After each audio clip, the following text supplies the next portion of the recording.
I don't see why it would be problem being a problem if China, doesn't reclaim their interest, and maybe on the long run, they build that what original country didn't build with the money. You know what I mean? If the vision is there to build something, well, it will be built one or other way. So it's everything is better than just sitting and doing nothing, and watching entire world just falling apart because of the poverty and people not being able to move because they don't have roads, they don't have trains and stuff. So so far, I didn't see International Monetary Fund as a charity organization. They're tough too. Like there are entire countries who became their hostages, and with inflations and the coups and stuff. So maybe it's a time to have some competitor finally. Well, about over 100 countries signed up to the Belt and Road Initiative, including several European countries, or even more than several. For example, Italy signed up for that. And they've been taking in a lot of investment, and also Greece did, and China's been investing in Piraeus port. So you could argue that by and large, while there is room for more examination of what's actually going on the ground, because we don't even know, that by and large China is investing and they're building infrastructures, and they are doing that. They are building streets, infrastructures, hospitals, bridges, trains. They're good in connecting places from one to another by very fast trains. They did it in China, and they're doing it in China, they're doing it now in other places. By and large, that's a very positive outcome. But there's been criticism of what China's been doing from the local population in some regions. For example, in Kyrgyzstan, China wanted to do a free trade zone of about 275 million USD, and there's been a lot of protests by people there. It's also, we can't forget that Kyrgyzstan is also very strongly allied with the West. So it's possible that the West, like through some NGOs, was trying to mobilize public opinion against this project and was successful. And then you have Sri Lanka, which also came under some kind of controversy there, where they were going to collaborate with China very closely, and then there was a change of government and change of regime, and then an entirely new government, which was very opposed to the project after things have already been signed. And then you have the case of Kazakhstan. Well, Kazakhstan is in a very interesting situation. Kazakhstan is a huge country, very rich, landlocked.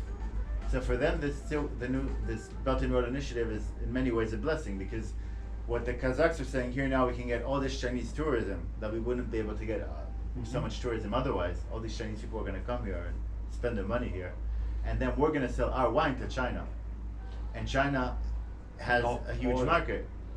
So of course there are many Italians and French people living in China who sell Italian and French wine, but the Chinese market is so big they also need wine from Kazakhstan and Georgia and Armenia.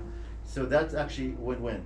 So the way the Chinese put the situation is that it's a win-win situation. At the same time, they're moving forward very fast, but also the project is coming into various difficulties when you have conflicts, like in Xinjiang there's tensions, and in Afghanistan there's problems, in Pakistan there's problems, different regions. My view of Xinjiang, I've been in Xinjiang 2 times, and obviously I know there's some military presence on the streets of the big towns like Kashgar or Kucha and stuff, but I've seen more kind of Uyghurs who are doing business with Chinese, and they're prosperous. I've seen some rich Uyghurs who are doing business, selling the land, building the big supermarkets and stuff. And while I was there, I didn't see any incident. I heard people talking about it. Obviously, there is some kind of animosity in between religious leaders. The Muslim leaders toward the Chinese rule, but like China is a big country. They have various autonomous zones where they're trying to give people as much They could. Tibet is another one. I was there too, and I've seen also many Tibetans making money, and they don't complain about China.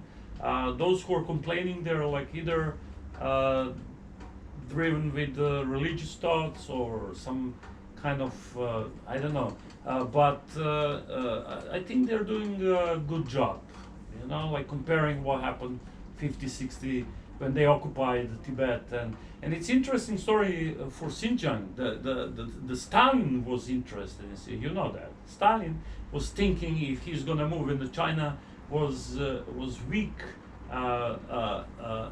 when Before Mao. 45, or when Mao. No, the Russia was always thinking about Xinjiang because they were moving in Central Asia and the Soviet republics like Uzbekistan. They were all under Russian dominion.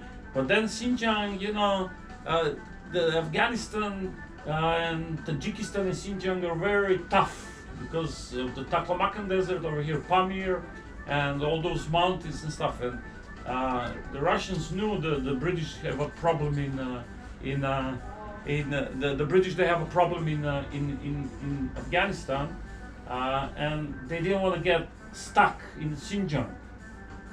But when the Mao moved in, they realized the Xinjiang region is like very rich in oil, gas, and minerals. So right now, you know, they're exploiting it as much other powers exploiting their dominions, and they're like you know, parts of the world they dominate. Yeah. So you know, we can only hope this progress will make minority in China more happy. You know, and I think they're doing generally good job. You know. Bravo. Please sit down. Yes.